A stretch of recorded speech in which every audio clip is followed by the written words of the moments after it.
Welcome to the Software People Stories. I'm Shiv. I'm Chitra. And I'm Gayatri. We bring you interesting, untold stories of people Associated with the creation Or consumption of software-based solutions. You'll hear stories of what worked, and sometimes what didn't, you will also hear very personal experiences. and insights that would trigger your thoughts And inspire you to do even greater things.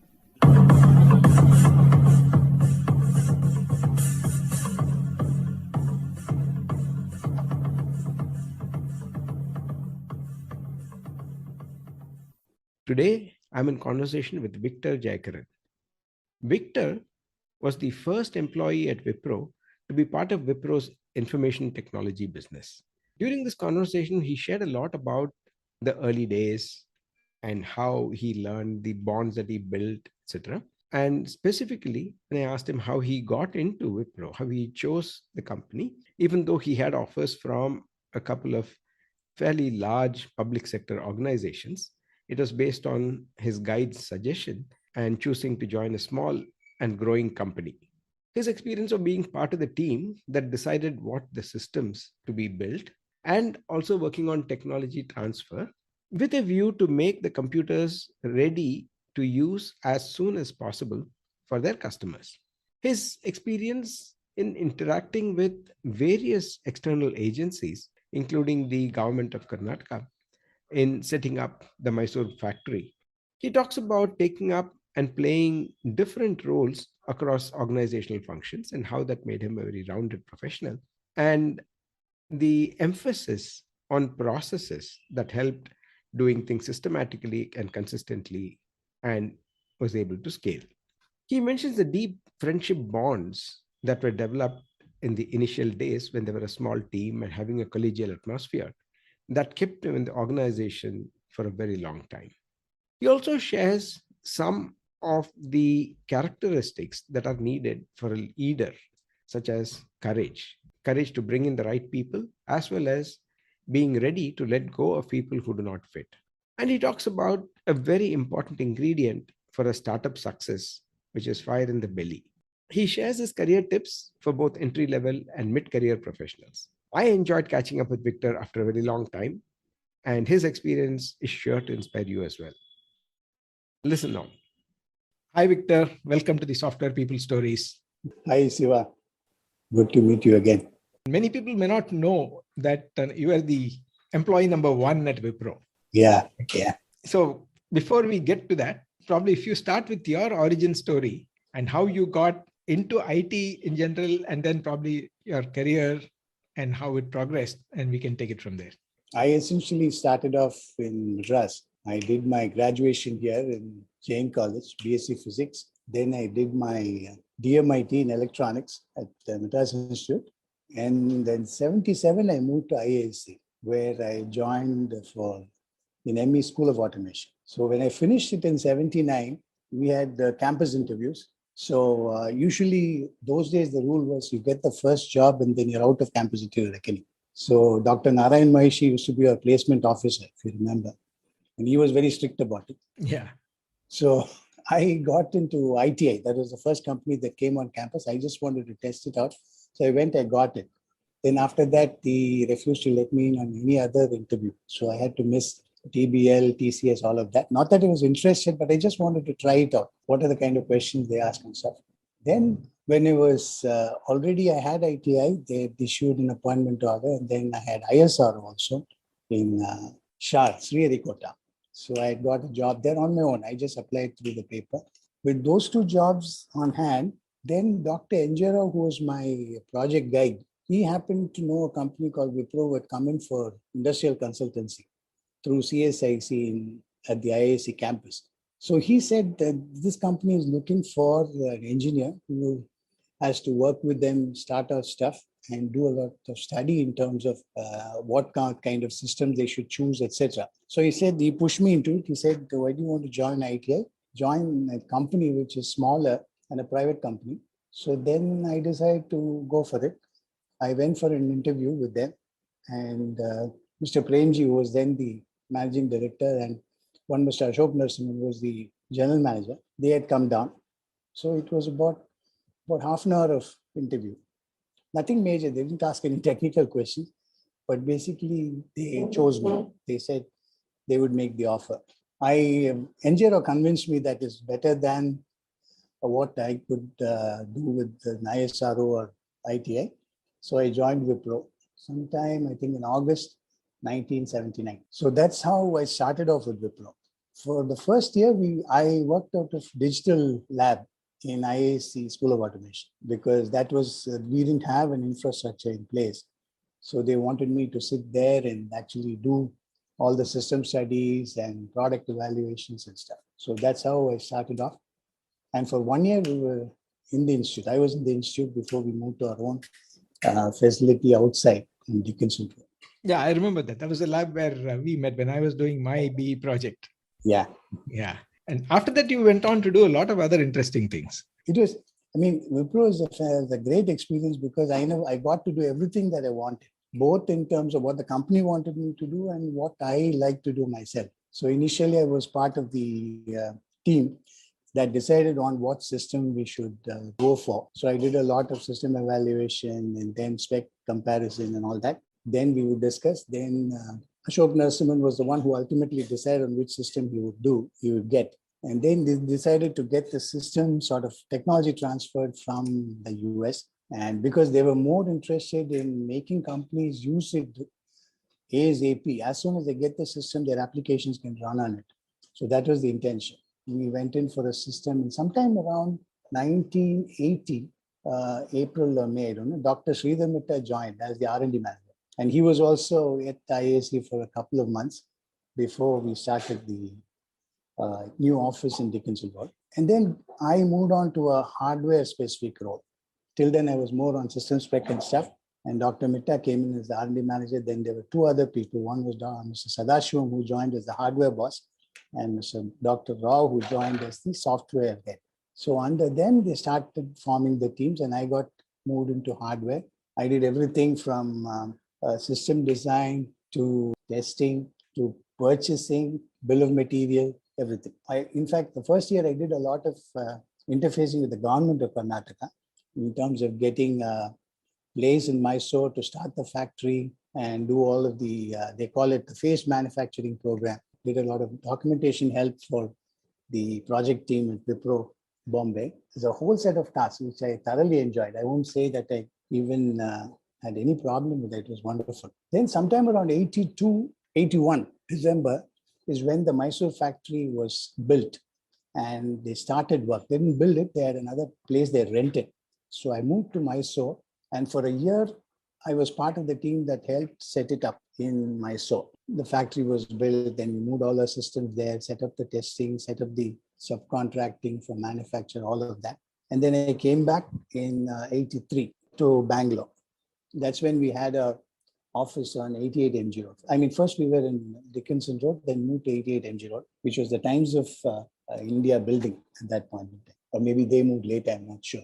From that time onwards, till around 84, I was into essentially hardware design, then subsystems and all that. Then Wipro started Wipro Systems division, which was a software only division with the intention of breaking into the software market, which was then essentially Microsoft products like VisiCalc and all of that. It wasn't a very successful venture, but my boss, Ashok Narasimhan, moved there, so I also moved there. He asked me if I would come. I said I'd come.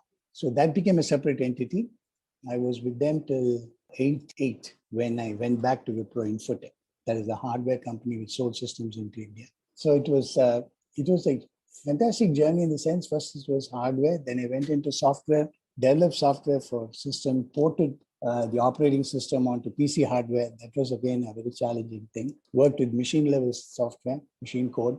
Then from 90, when I came back to Wipro Infotech, I was it had already grown big. So I felt I was sort of accommodated in Wipro Infotech because I was one of the earlier employees. But then Dr. Mitta gave me a nice opportunity when we had a project with VLSI Technology of the US.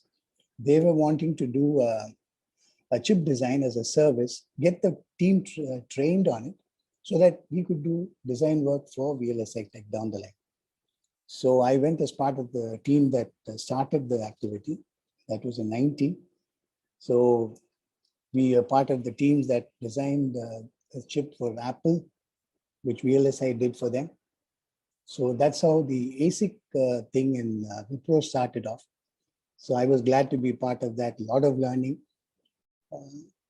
and an excellent team. I think overall, I enjoyed the fun I had working with both my peers and team members under me. It was a fabulous experience. My bosses, had the sort of the best bosses I've ever had. Were all in Wipro. Yeah, that's great. Starting with hardware, software, then services, solutions, etc. Yeah. So when you started, and you said you were doing the initial project study and all that, and you also mentioned that one of the goals was to make these systems readily usable. Yeah.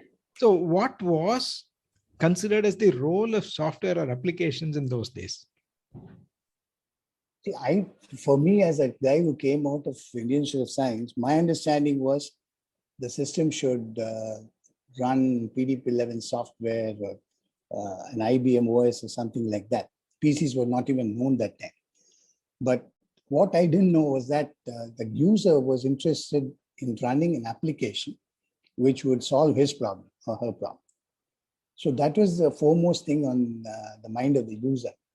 And already there were companies like HCL, which was active in the market, DCM was active, PSI was active. So Wipro had to make a dent into that. So what they did was, we had a technology transfer from a company called Sentinel. They bought the system and then they indigenized the system. And essentially the OS was entirely bought out OS. It was not an OS that we designed from scratch. Later on, of course, Wipro had Unix exported on their hardware, IRM exported on their hardware, all of that. But the first thing that they did was get the OS, so we have applications we can readily develop on top of that. So there was an app software team that was ready to go and do stuff like general ledger, then purchasing, sales processing, all of that. They were able to quickly develop it on top of the OS and then supply customers. In fact, those days, every customer shipment or every customer order used to be a big thing. And I think our first customer was Alpha Systems in Bangalore. Then we had a big win in UB, that is United Breweries. So every time we get an order, we'll ship it out of Mysore. So we used to develop the whole system. The whole manufacturing unit was rented the house in Gokulam in Mysore. So we were part of that. So we would assemble the system, then get it out, get it excised, processed, and ship it out. So it used to be a great thing those days. So we've done everything from nuts, bolts, dismantling, putting it on the cart, the trucks and stuff like that. It was fun. But the key thing was the software team was there right then. I mean, we had for the system software, we had a fairly big team, and also for application software, they quickly had who were called customer support engineers who were very capable in the software side. They quickly picked up what was needed from the customer, something like a business analyst or somebody now. So they did that. So that was ultimately, it was the customer who used the system. And if the system was not usable by the customer, then whatever we did by way of sales wouldn't be of use. And the next thing you mentioned was getting into the hardware side. You said pretty much all functions that you needed to do, including interfacing with the government and so on. Yeah. It's probably what we call as the the startup mode nowadays, Yeah. where you need to be like a Swiss knife, being able to do everything. Yeah. So how was that experience for you? And then did you prepare for that? Or after you got in, was there something that you needed to reorient yourself on? I had to reorient myself because if you see, Wipro was at a different frequency altogether. Being a 50 crore company, it was very nimble and very aggressive. And their timelines were always yesterday and the day before. It was never like you have another 10 days, get it done. So I had to interface with the Indian Institute of Science. Indian Institute of Science, being a research institute, will operate on its own timelines. I mean, you give something, they will take the usual time to process that, whereas the company will want it to be, the stuff to be given, signed off, and gotten back. So that was a major challenge that I had. And I had to get Wipro used to it and also IISc used to it. Of course, Dr. NJ Rao was a big help there. Then, of course, interfacing with the government was an entirely different thing. I didn't know. I never enjoyed it also because we had to go give our plans. The guy would look at it, won't even bother to turn around and say anything to me. So I will go day in and day out, submit the form, then wait there. Then I'd be told that the guy has gone out. So it was like getting a loan from a bank.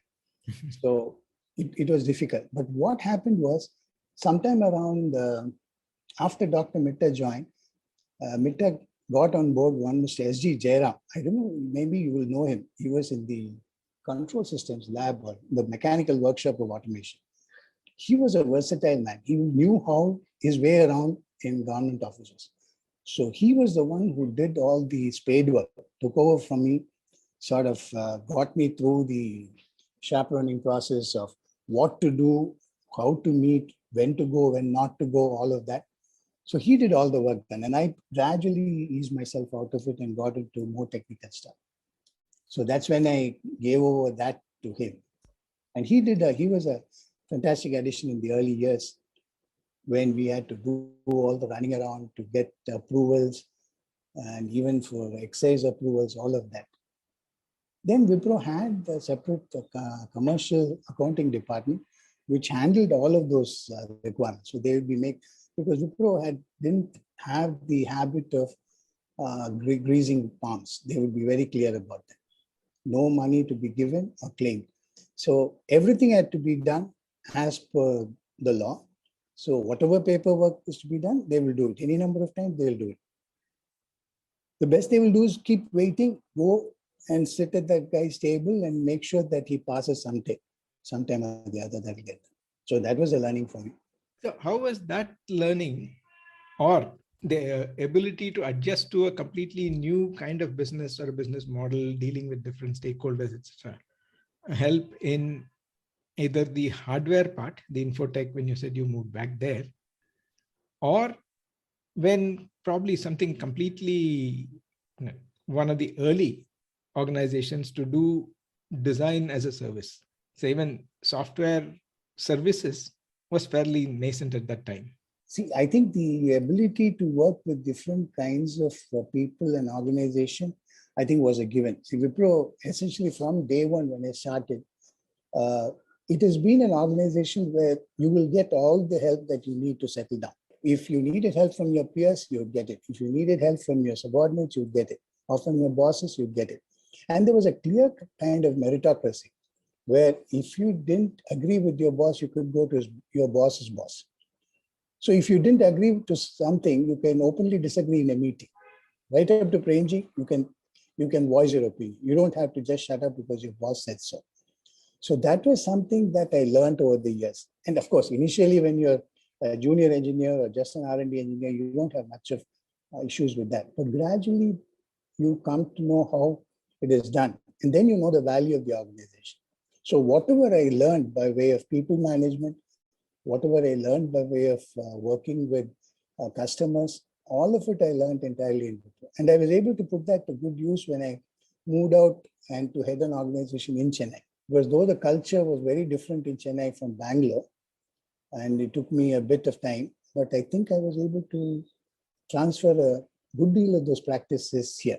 And the other thing was in Wipro, the first 1 year, I was sort of testing the water because I didn't know where it was taking me, because I was doing most of the stuff was all on paper, nothing on hand, except that I would assist some of the project students in digital lab. But what happened was after that, work became extremely interesting and challenging. So we used to work something like 18 hours a day, because I'd work from morning 8:30 to say 6 and then go to my room, sit and decode the stuff in the night, till late night. So it was like a charged up atmosphere, and we thoroughly enjoyed working. We were about 4 of us, engineers were all bachelors. So for us, night or day didn't seem very different. So it was the best part of our life that we enjoyed. But how was it when you had to even go and talk to customers or prospects about the VLSI design or doing that out of India? It was not easy. Wipro was not the first to get into design services, though. Because TCS was way ahead in the game.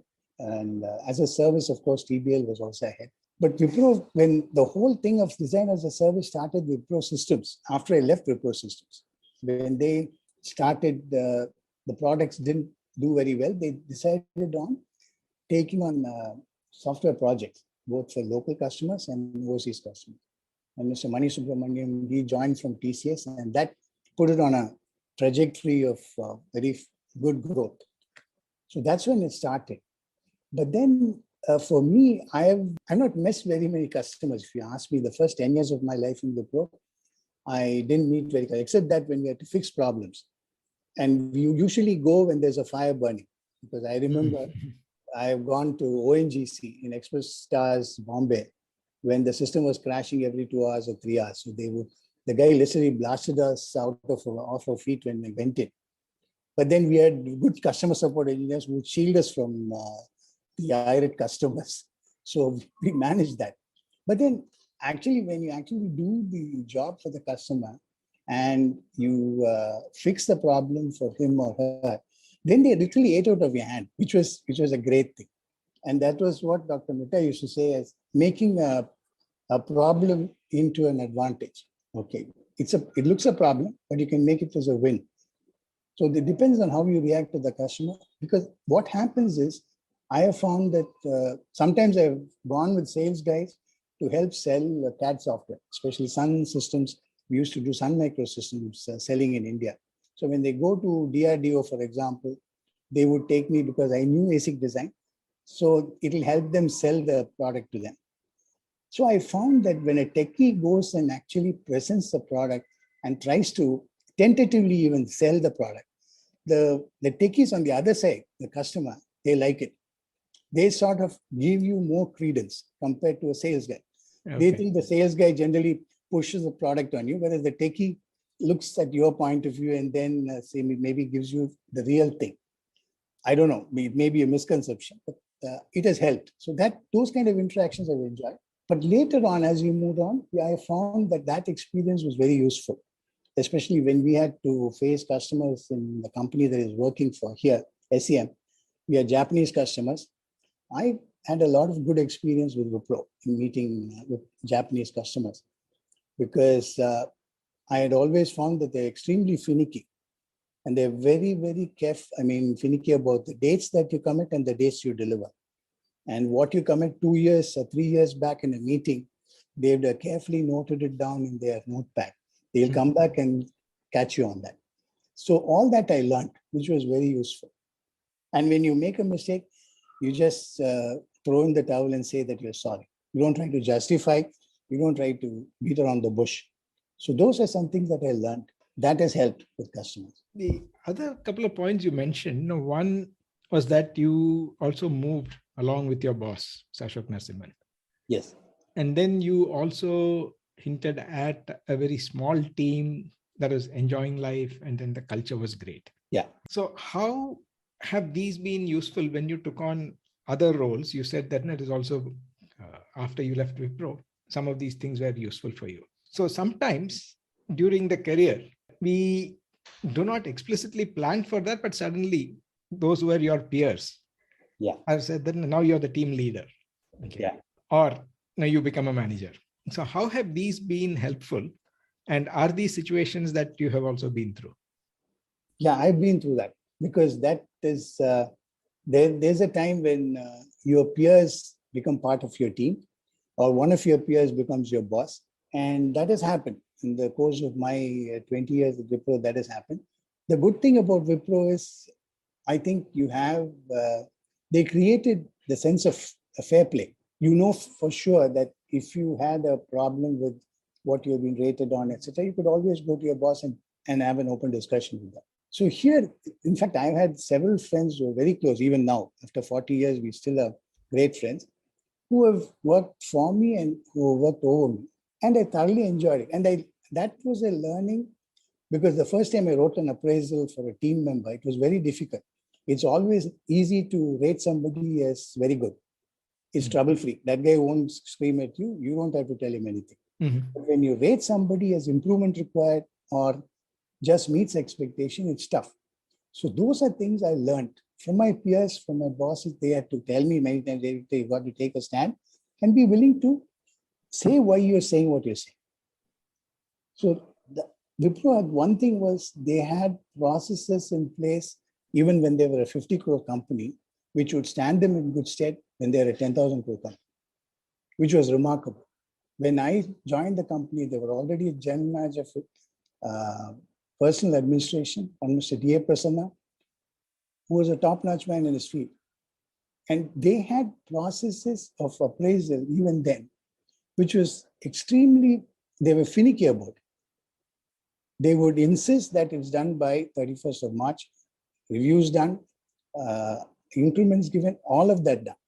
So we were, that came as, and when I came to this new company in Chennai, there was a system in place, but I was able to implement all of that here. For example, in this company, when I joined, there was this thing called name, sex, caste. I couldn't believe that somebody was mentioning caste on an appraisal. So we had to take that out. So when I look at it, the sense of fairness, the sense of openness that they had, a lot of those features I was able to bring it in, which was very good. And the reason that we didn't Wipro, a lot of times, I'm not saying that in Wipro 20 years, I didn't have any reason to leave or I didn't feel like leaving. There were a lot of times when I felt like leaving.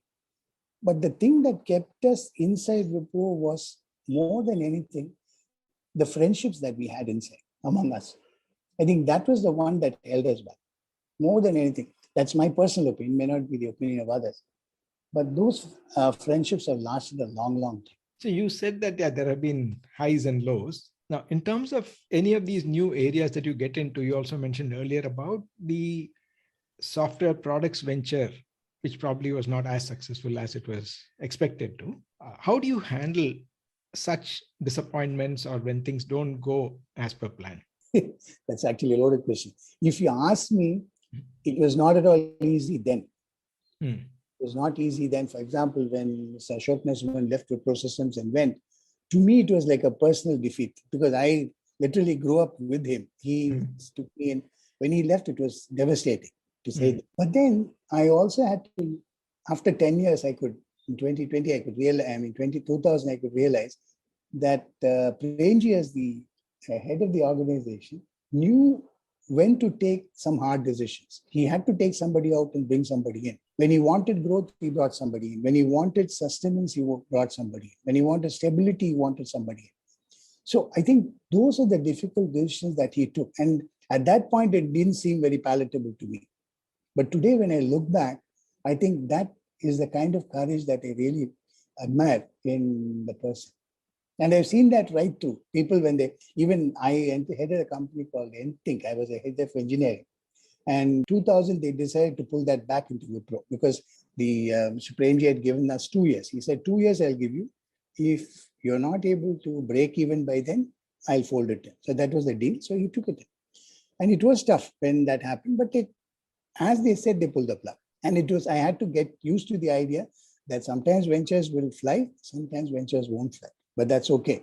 Because so long as you made an honest attempt and you're clear about your planning and your objectives and your vision, it's okay. So that was a big learning. So in today's scenario, when pretty much everybody wants to do a startup and become a unicorn, what should they watch out for? Because I tried I did a startup too, Shiva, 2006. But I must say I was not good at it because I think at the end of the day, I think the important thing is you need fire in the belly. There must be something that drives you about what you're doing. You must be a champion, or you must feel that the product is going to be a commercial hit or something which has not been done before. I think that is the thing that's needed. Whereas when I started, I don't think I had that kind of fire in the belly. It was not a do or die. And I think that is a fundamental requirement. And the other thing, I've had a lot of my friends, juniors who come and tell me, I want to do a startup, Victor. I ask them why. They tell me, see, I don't want to report into someone. That cannot be a reason to start something. That's my personal feeling. You start something when you know that an idea will sell or a product concept will sell or a service concept will sell. I find a lot of people doing that. And I really admire them. But personally, if you ask me, I don't have that ability. I'm a good guy who can handle an operation maybe, but I'm not the guy who can create something, champion something, and then drive something to a success. I don't think that fire is there in me. Because I remember when Ashok Narasimhan when Premji and Ashok Narasimhan started, I'd gone through their product report or the vision statement. They did a lot of market study before they came up with it. It's amazing how at every stage we have to have a decision made. And Ashok Narasimhan chose Dr. Mitta. And Dr. Mitta had the unique knack of knowing what product will sell, what product is commercially viable, and what product can be made. I think that was the key. They would be willing to make compromises, or be willing to listen to reason, but all of them had that ability. Each one brought in something to the table. And that I saw, that unfolded as Wipro grew. I think that was very important. Going back to the culture theme, when you're working with a technical team of people, and let's say your goals are not necessarily only technical. Say, as a leader, you may have a business responsibility or a larger responsibility. How much of technology should you know, or how deep should you be getting into to be successful, and then ensuring that the team feels that camaraderie and is staying together? I think the crucial thing is to get the confidence of your team. The team should be absolutely confident in the decisions that you make. Because I remember I sat in discussions with Ashok Narasimhan. When they come out, he would have almost brainwashed me into doing something. But the fact is, he would be so convincing. If at some point he just opened the window and said, jump out of the window, he would have jumped out of the window. He would have a method of justifying what he puts forth. Then he'll play the devil's advocate also. Mm-hmm. But the thing was the ability to convince a person, and the genuineness with which he comes across. I think ultimately it is the honesty of a person. If the guy is browbeating you into accepting his decision, that's a different issue. I think people see through that very quickly. But when the person is genuine, I think that is important. And especially when you lead a team of extremely capable people, because I have had good fortune or whatever you call it, of leading some of the best teams. In fact, we did a project for Sequent. I remember we had 19 people on the team, and I was supposed to be the general manager handling that and delivering the product. If you ask me, I just only pushed the buttons. I didn't really get into the spec. I didn't really get into the design, no. But I had some people who was, for them, they just made it their life ambition. They just did it so well. We finished it a month ahead of schedule, and the customer paid us a 10% bonus on the total project cost. Wow. So the question is, if the people who work for you are convinced that you will do or die with them, they will go all out for you. Because the great thing about Wipro that I've seen is that we have all had at various levels bosses who sort of exemplified and lived that. And that sort of drove the next generation of engineers and managers to sort of emulate that going down. That was great. You also talked about the long hours that you put in the early stages and as a team. And nowadays, there's a lot of talk about work-life balance. What are your views on it? That's a tough question. See, when I started, I had the same problem. I must admit, it's not easy problem to solve. When I started, the first year was, of course, a lot easier. Second year, 80 to 82. Before I got married, I used to work on an average 18 hours, and then sometimes through Sundays, Saturday, go to church, come back, but work. It was very enjoyable. But the moment I got married, I had a real difficult situation because my wife, we didn't have phones those days to tell my wife that I'm coming late. And suddenly there'll be a meeting, there'll be a project review, and then we'll get stuck till 6:30. And my wife, for all you know, would imagine that I was under a bus or something.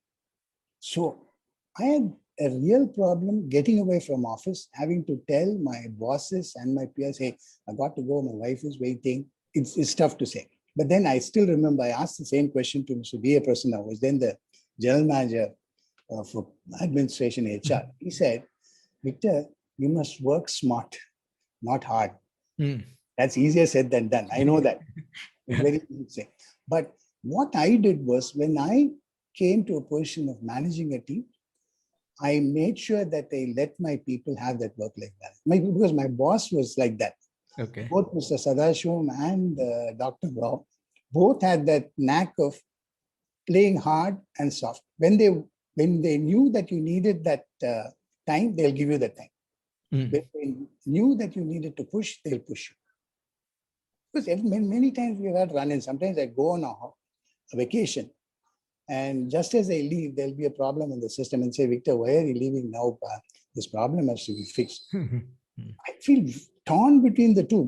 There's a train that's leaving in about 1 hour for which I have to go. And my boss tells me, why don't you fix this problem? Then once I sort of in my frustration, I broke up. I said, see, sir, at least once let me go. See, I'm going to see my bride. I mean, they call it in Tamil, Ponnubakar, This is the occasion I'm going for that. And you tell me I should sit here and do it. He said, no, Victor, go in peace. We guys will fix it at any cost. You go now. So that was the kind of give and take we had. Mm. See, the critical thing is that the honesty and truthfulness that you share. When people see that, they're willing to go all out and do it.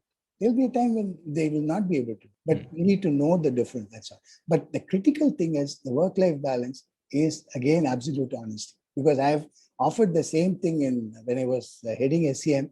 We used to have several of the lady employees who were extremely capable. But when they had their children, their babies, they used to say, Victor, I can't come for about 2-3 weeks. Can I work from home? Because this was something like 10 years back. So I used to tell them, by all means do it. Because I knew they will make sure that they put in every hour that they commit to. And they'll get the job done. On the other hand, if somebody says, yeah, I'm working, but he's out somewhere wool gathering, we have a problem. I mean, the honesty and the diligence on the job, I think is key to it. The rate at which, let's say, the technologies are increasing and probably the complexity of the solutions, it's no longer I develop one device or I write one program and so on. We seem to be playing more as a contributor in a larger ecosystem. So even for configuring the solutions for customers and so on. From a career proofing perspective, what would be your guidance for somebody who's already in IT, whether it is hardware, software, firmware, or are there differences, to make sure that one is able to continue to grow and contribute? And second is for people who are considering a career in IT, do you have any suggestions on what areas they should probably look at or get exposed to? The development of this technology is going at a massive rate. I agree entirely. I think the difference now is if you get into a technology with the only objective of there is a scope for me to make more money in it or be more employable or whatever, I still don't think that is an incentive really, because it doesn't help you the same way when you get into something for the love of it. I think what you do, you should love. Okay, if you don't love what you're doing, you have to look for another job. That's very simple. When you get in on a morning into your office or on your system, I think it should energize you. You can't do it and be a traveler, you just ride on something. Something is happening. I'm a spectator. No, I can't. I have to be able to understand what is happening, be able to contribute, and that much charge me up. Because all the people that I found who, of course, now the times are very different, as you said, but in the 35, 40 years I've seen, are the people most successful and most enjoyed their career are the ones who really loved what they were doing. I think somehow that is not there. If you look at it, in fact, you won't believe the kind of excuses people give. The reason why are you switching? Why are you making a change from this company to that company? The guy tells me, they give me a better welcome kit in the other company. I mean, that's ridiculous. I mean, if somebody gives you a welcome kit, which is fancy with a fancy bag and a fancy laptop, what is that guarantee? I mean, you're barking up the wrong tree at the end of the day. Because I'll tell you my experience. When we started with Wipro, after I moved out of IISc, we were in a place in Dickinson Road. And Mr. Premji, Wipro as a company will not buy stuff very easily. They won't invest as capital. So they would rent chairs from a company, from a place called Saleh Ahmed. I don't know if you know. Yeah. Shivajinagar. Right. And you know what will happen? Sometimes when we sit on the chair and get up, there'll be small nails which will sort of tear the pant. And those days, pants are very expensive and you can't just afford to buy one pant a day, something like that. Yeah. So it was very painful when you saw that. But still, all that was okay, so long as your heart was on the job. It doesn't matter whether you sat on a rented chair or you sat on the ground and debugged, doesn't matter. Because now certain things are a given. I mean, people expect an air-conditioned office. People expect an IT park kind of a scenario where you start work. But you have to understand that we didn't begin there. We began much more primitive than that. Yeah. So for those considering a career in IT, is it a bubble? Is there still a long runway ahead? I think there is a long runway ahead if we plan sufficiently ahead. The scariest part is that of late, I get a feeling when I talk to a lot of youngsters that we are already incredible India. We have achieved. I mean, nobody can do without us.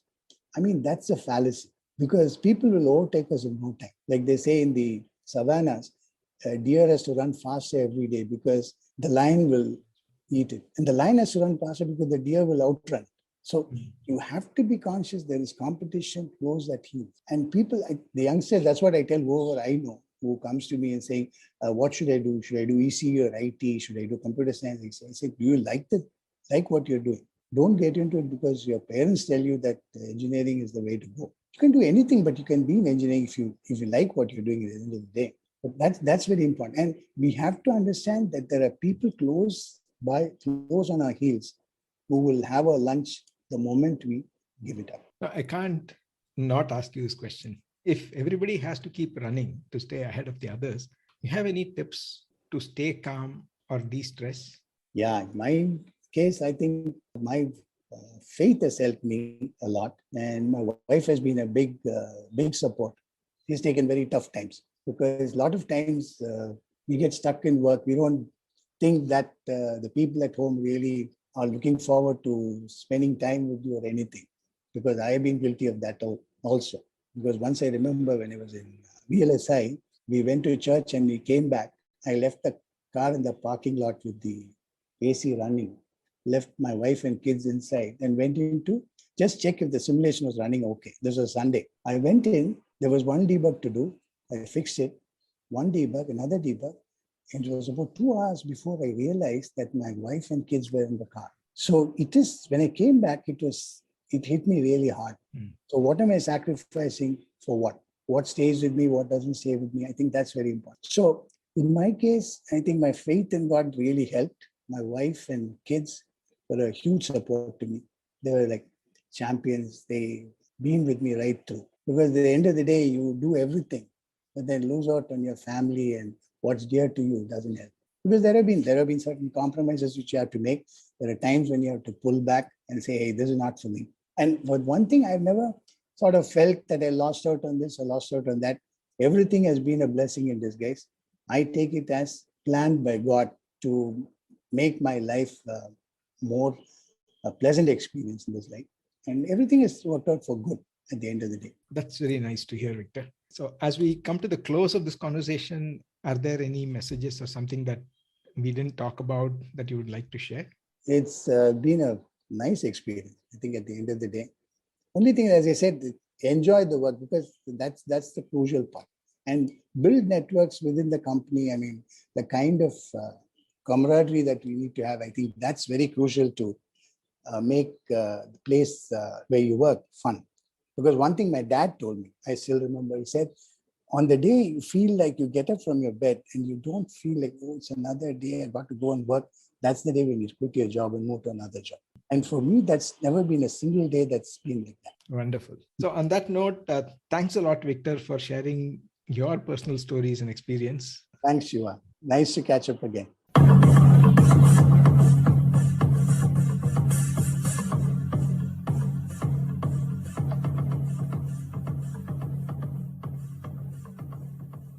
We thank Siddharth for the music and Anita for promoting the Software People stories. If you like this episode, Please subscribe on your favorite podcast client. And spread the word in your network. if you'd like to share your story, Contact us at podcasts@pm-powerconsulting.com.